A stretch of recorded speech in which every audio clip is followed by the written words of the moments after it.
मेरे साथ बोलिए, भारत माता की।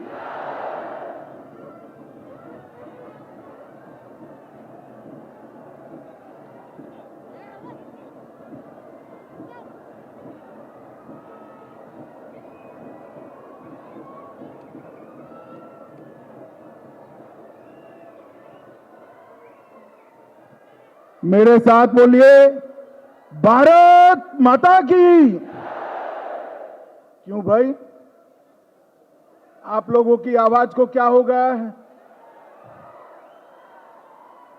17 सितंबर है, हैदराबाद विमोचन दिन है, ऐसी आवाज में बोलोगे क्या?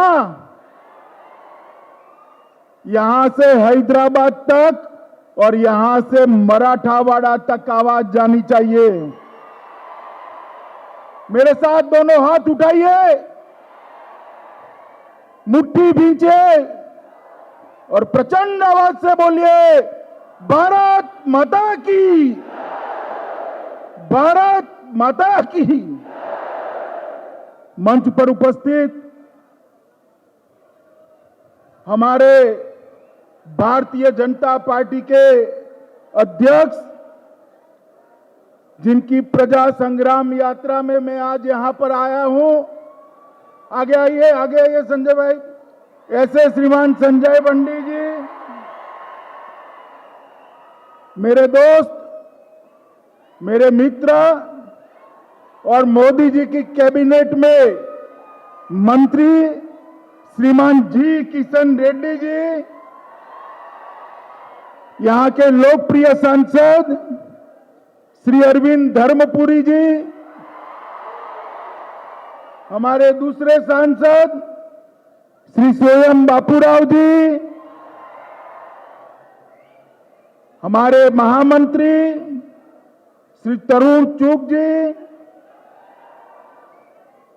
तेलंगाना भारतीय जनता पार्टी के वरिष्ठ नेता श्री मुरलीधर राव जी, श्री डी के अरुणा जी, अब जिनको फिर से एक बार जिताना है, ऐसे हमारे राजेंद्र जी, आगे आओ राजेंद्र, अरे आगे आओ भाई, आगे आओ,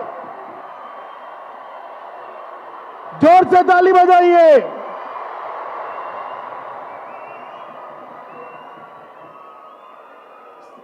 श्री सुधाकर रेड्डी जी, श्री जितेंद्र रेड्डी जी, अरुणा जी, हमारे सारे मंच पर बैठे हुए पदाधिकारीगण, और आज इतनी बड़ी संख्या में जहां तक नजर पहुंचती है लोग ही लोग दिखाई रहे हैं, आए हुए तेलंगाना के मेरे प्यारे भाइयों और बहनों को मेरा नमस्कार।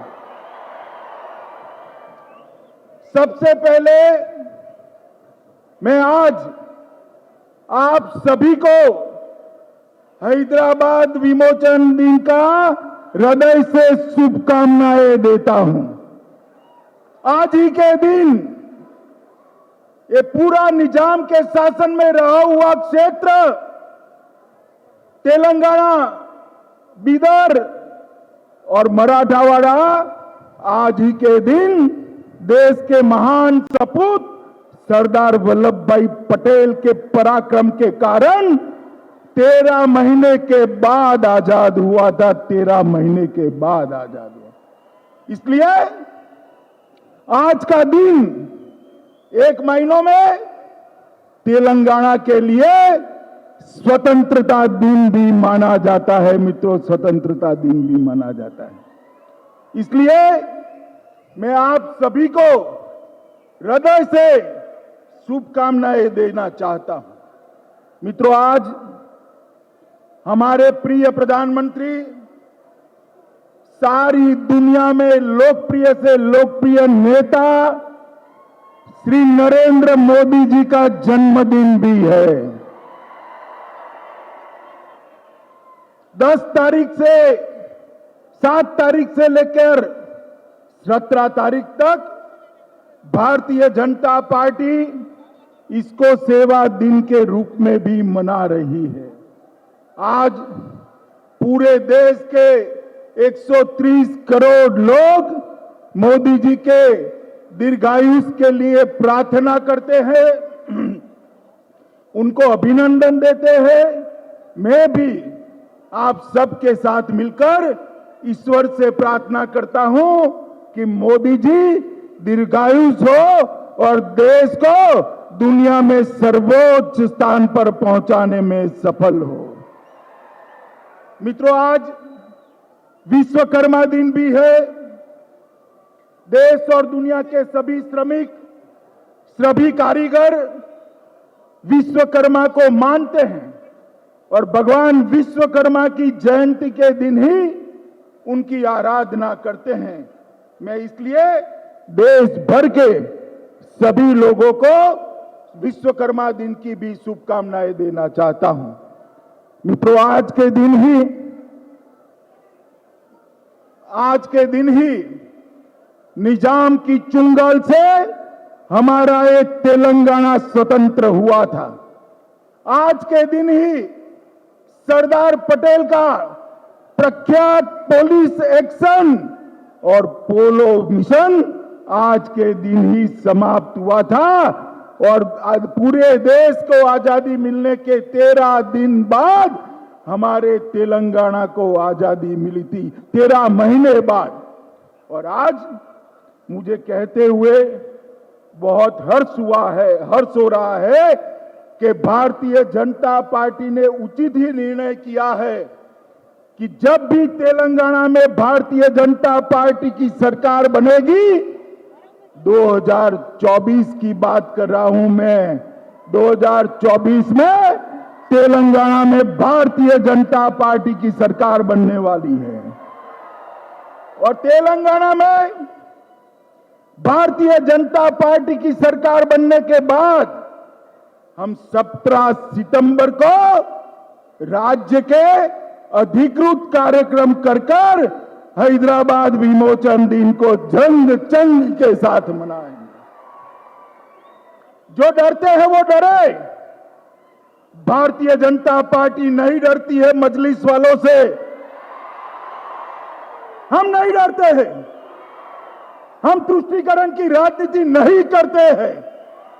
ये सरदार पटेल के पराक्रम के कारण यहां पर अनेक राष्ट्रभक्त रामोजी गोंड, कोमाराम भीम, स्वामी रामतीर्थ, पंडित नरेंद्र, सुरावरम प्रताप रेड्डी, कवि दशरथी, श्री रंगाचार्य, गोविंद भाई श्रॉफ और नरसिम्हा राव जैसे अनेक देशभक्तों के कारण आज के दिन ही सच अर्थ में हमें आजादी मिली थी। मैं एक बात मुख्यमंत्री जी को भी याद कराने आया हूं। मैं गुजरात में था, उस वक्त आपका भाषण सुनता था जब टीआरएस का आंदोलन चलता था, तेलंगाना का आंदोलन चलता था, तब आपने कहा था कि 17 सितंबर को तेलंगाना विमोचन दिन मनाएंगे। माताओं, भाइयों, बहनों, कहा था या नहीं कहा था? जोर से बोलिए, कहा था या नहीं कहा था? भाई, मैं आज पूछना चाहता हूं मुख्यमंत्री जी को कि वो आपके वादे का क्या हुआ? क्या हुआ? कर्नाटक मना रहा है, महाराष्ट्र मना रहा है, आपने आज ध्वजवंदन क्यों नहीं करा? किसका डर है? बोलो भाई, किसका डर है उनको? किसका डर है? भारतीय जनता पार्टी किसी से नहीं डरती है। एक बार भारतीय जनता पार्टी की सरकार बना दीजिए, ये रजाकारों से मुक्ति लेने वाले दिन के दिन ही हम हमेशा तेलंगाना राज्य का अधिकृत मुक्ति दिन मनाएंगे, अधिकृत मुक्ति दिन मनाएंगे। मित्रों, ये आजादी के लिए निर्मल के भोले भाले आदिवासियों ने पहले अंग्रेजों के खिलाफ और फिर निजाम के खिलाफ बहुत बड़ा संघर्ष किया। सन 57 की क्रांति के शुरुआत में ही इसी इलाके के रामजी गोंड के नेतृत्व में निजाम और अंग्रेजी शासन के खिलाफ संघर्ष किया गया, इनके साथ लड़ाई हुई। जब सब पकड़े गए तो 1860 में निर्मल के एक कस्बे में बरगद के पेड़ पर 1000 लोगों को फांसी पर चढ़ा दिया गया था। 1000 लोगों को। क्या मुख्यमंत्री जी, आपको इन लोगों का बलिदान भी याद नहीं है? 1000 लोग, भोले भाले आदिवासी लोग, देश की आजादी के लिए फांसी पर चढ़ गए। मैं आपको कहकर जाता हूं, चाहे निर्मल के फांसी पर चढ़ने वाले आदिवासी भाई हो, चाहे निजाम के रजाकारों से मारे गए हुए सारे शहीद निर्दोष नागरिक हो, चाहे संघर्ष करने वाले स्वामी राम तीर्थ के नेतृत्व में संघर्ष करने वाले शहीद हो, उनका बलिदान व्यर्थ नहीं जाएगा। 14 सितंबर को तेलंगाना विमोचन दिन मनकर ही रहेगा। भारतीय जनता पार्टी उसको मनाएगी। मित्रों, आज मोदी जी का जन्मदिन है। मैं आप लोगों को एक समाचार देना चाहता हूं कि आज देश भर में कोरोना के खिलाफ सुरक्षा के लिए एक बहुत बड़ा वैक्सीनेशन, बहुत बड़ा टीकाकरण चल रहा है। दोपहर 3 बजे तक देश में 1 करोड़ से ज्यादा लोगों को टीका दे दिया गया है और ये रात तक चलने वाला है। आज के दिन ही भारतीय जनता पार्टी ने, कई कार्यकर्ताओं ने सेवा के अलग अलग काम किए हैं। अभी 71 भाजपा युवा मोर्चा के कार्यकर्ताओं ने रक्तदान कर अपना रक्त बीमार लोगों के लिए दान करने का काम किया है। अभी अभी धर्मपुरी ने अपने क्षेत्र के कोरोना से पीड़ित लोगों के लिए एक योजना जाहिर कर उनकी सेवा की आगे बढ़ाने की बात की है। देश भर में ऐसे कई सेवा के कार्य हुए हैं और सभी लोग प्रार्थना कर रहे हैं कि मोदी जी के नेतृत्व में ये देश के गरीब, पिछड़े, आदिवासी, दलित, इसके कल्याण का काम, इसके कल्याण का यज्ञ ऐसे ही चलता रहे। मित्रों, मोदी जी ने 70 साल की आजादी के बाद इस देश के 60 करोड़ गरीबों के लिए सरकार की दिशा मोड़ कर रख दी। उनको बैंक अकाउंट दिया, घर दिया, उनको शौचालय दिया, घर के अंदर बिजली दी, अब शुद्ध पीने का पानी दे रहे हैं। 5 लाख तक का सभी स्वास्थ्य खर्चा प्रधानमंत्री आयुष्मान भारत योजना के तले नरेंद्र भाई ने देश के गरीबों को किया है। और ये गरीब कल्याण का मोदी जी का यज्ञ सालों साल चलता रहे, इसीलिए आज पूरा देश ईश्वर से प्रार्थना कर रहा है। मित्रों, आज मैं बंडी संजय की प्रजा संग्राम यात्रा में आया हूं। आजादी के वक्त पैदल यात्रा करने वाले हमने देखे थे, मगर आज भी तेलंगाना की जनता की सुखाकारी के लिए ये संग्राम यात्रा लेकर संजय बंडी निकले। ये 5 चरणों में चलने वाली है और हर चरण लगभग 50 से 60 दिन का रहेगा। मेरी दाई और जो लोग इनके साथ यात्रा में पैदल चल रहे हैं वो सभी बैठे हैं, उनको भी मैं शुभकामनाएं देता हूं। और जब ये यात्रा वापिस हैदराबाद पहुंचेगी, 119 विधानसभाओं का दौरा कर पहुंचेगी, मुझे विश्वास है कि 2024 में भारतीय जनता पार्टी की सरकार की नींव डालकर वापस।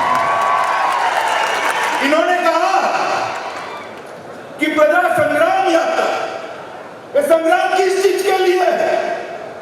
किस चीज के लिए संग्राम है? ये संग्राम है मजलिस के दर तक चलने वाली सरकार के खिलाफ ये संग्राम है। ये संग्राम है परिवारवाद चलाने वालों के खिलाफ संग्राम। हमारे भाई राजेंद्र तेलंगाना आंदोलन से उनके साथ थे। क्यों भारतीय जनता पार्टी में आए? क्योंकि वहां उनके लिए कोई स्कोप ही नहीं है। वहां एक ही परिवार का शासन चलता है, पिताजी, बेटा और बेटी। ये संग्राम मोदी जी के नेतृत्व में पूरे देश भर के अंदर विकास का जो यज्ञ चल रहा है, इससे अब तेलंगाना पिछड़ रहा है। तेलंगाना के गरीबों के लिए संग्राम, ये संग्राम तेलंगाना के आदिवासियों के लिए संग्राम, ये संग्राम तेलंगाना के दलितों के लिए संग्राम, और ये संग्राम तेलंगाना की माताओं और बहनों की सुरक्षा के लिए संग्राम। और मैं आपको बताता हूं, अगर कोई समझता है कि ओबीसी के शरण में जाने से हम बच जाएंगे, तो मैं बताकर जाता हूं, तेलंगाना की जनता आज से जागरूक हो रही है। ओबीसी के शरण में जाकर आप नहीं बच सकते हो, नहीं बच सकते। दिन ब दिन तेलंगाना की जनता भारतीय जनता पार्टी को स्वीकार कर लोकसभा के चुनाव में 20% से ज्यादा वोट दिए। हमने करीमनगर, नजीमाबाद, आदिलाबाद और सिकंदराबाद 4 सीटें जीती और 3 सीटों पर हम बहुत नजदीक ताकत आए। 3 सीटों मैं बताता हूं आपको, अगले चुनाव में लोकसभा में सारी की सारी सीटें मोदी जी की झोली में तेलंगाना की। आज हमारे किशन रेड्डी सिकंदराबाद के सांसद यहां पर मंत्री बनकर भी उपस्थित थे और बहुत समय के बाद तेलंगाना को भारतीय जनता पार्टी का कैबिनेट मंत्री देने का काम नरेंद्र भाई मोदी ने किया। इसके बाद दुबका का चुनाव हुआ, भारतीय जनता पार्टी जीती। हैदराबाद नगर निगम का चुनाव हुआ, भारतीय जनता पार्टी ने अपनी सीट मजबूत करी और उनको ओवैसी की मदद लेने की जरूरत पड़ गई। ओवैसी की मदद मगर उन्होंने निसंकोच। और मित्रों, मैं आज बताना चाहता हूं, कांग्रेस पार्टी पूरे देश भर में खत्म हो रही, पूरे देश भर में। तेलंगाना में टीआरएस का विकल्प कांग्रेस पार्टी नहीं हो सकती है, नहीं हो सकती। आप मुझे बताओ, अगर कांग्रेस पार्टी विकल्प हो भी जाए, वो क्या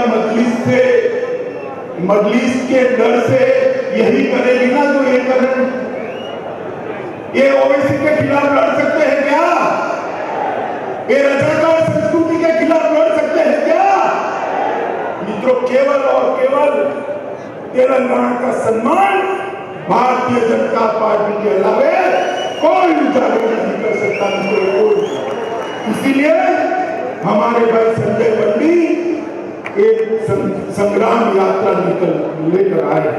मित्रों, ये वर्ष भारत के आजादी का 75वां वर्ष और मोदी जी ने भारत की आजादी के 75 वर्ष को देश भर में मनाने का काम किया, शुरुआत की।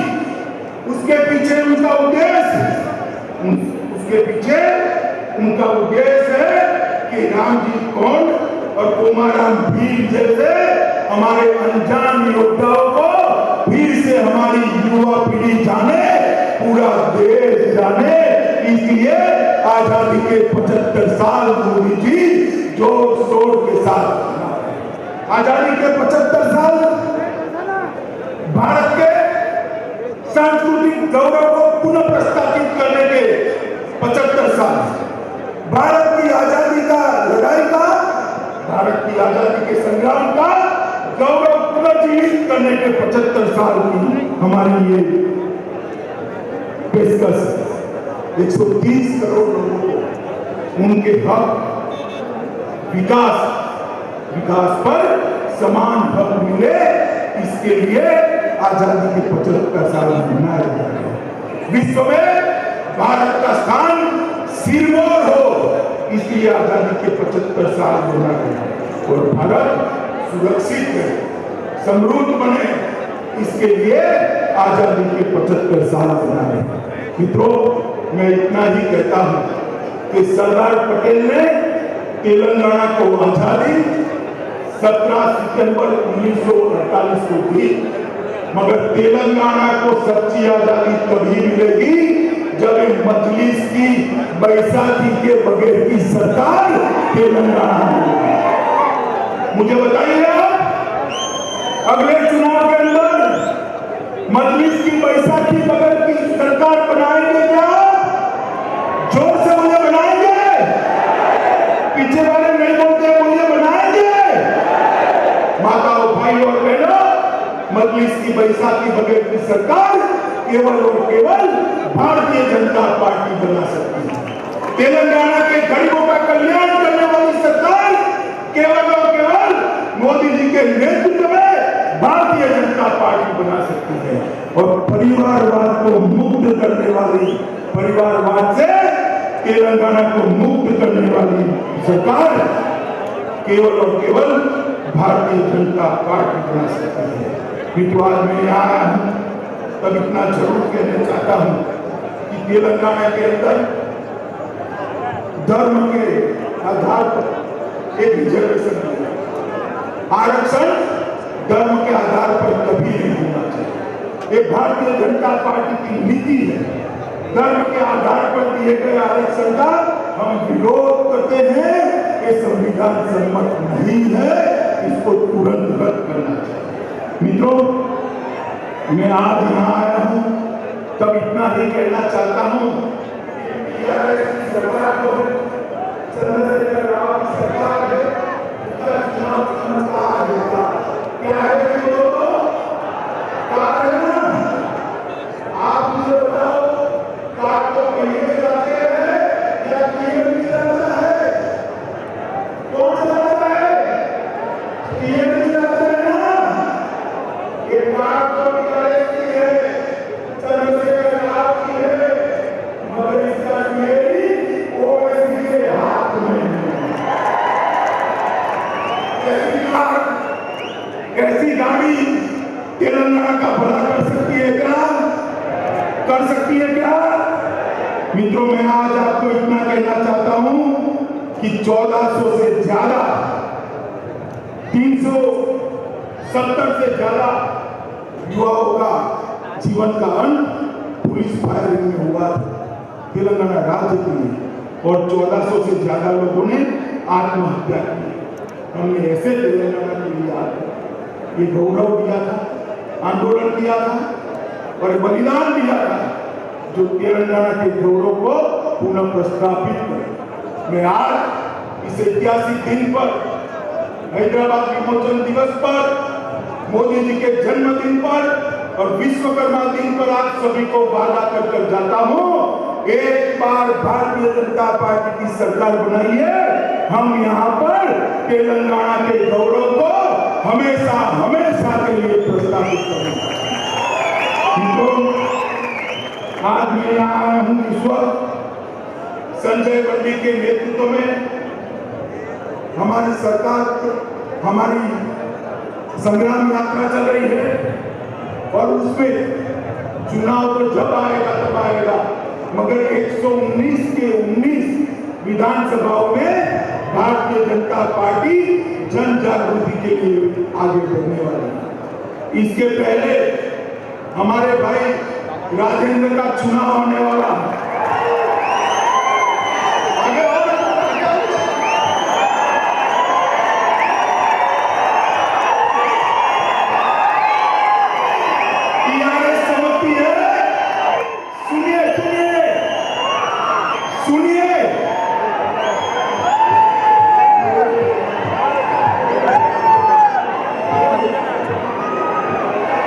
टीआरएस समझती है हर चुनाव पैसों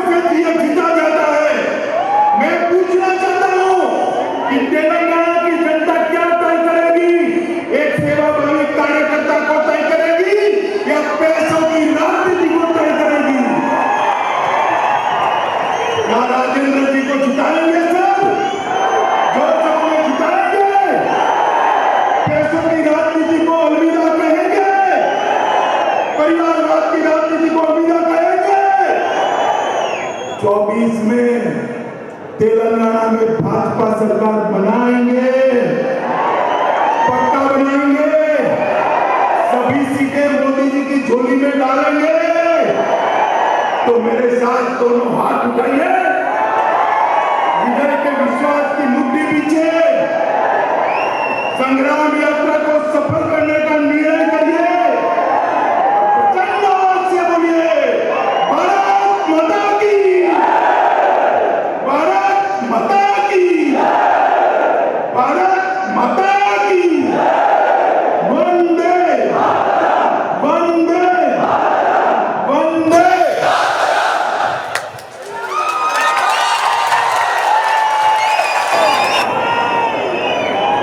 ఓట్ ఆఫ్ థ్యాంక్ చెప్పవలసిందిగా బీజేపీ రాష్ట్ర ప్రధాన కార్యదర్శి బంగారు సుత్తి గారిని కోరుతున్నాను. తెలంగాణ విమోచన దినోత్సవం పురస్కరించుకొని నిర్మల్కి విచ్చేసిన హోంశాఖ మంత్రివర్యులు శ్రీ అమిత్ షా గారు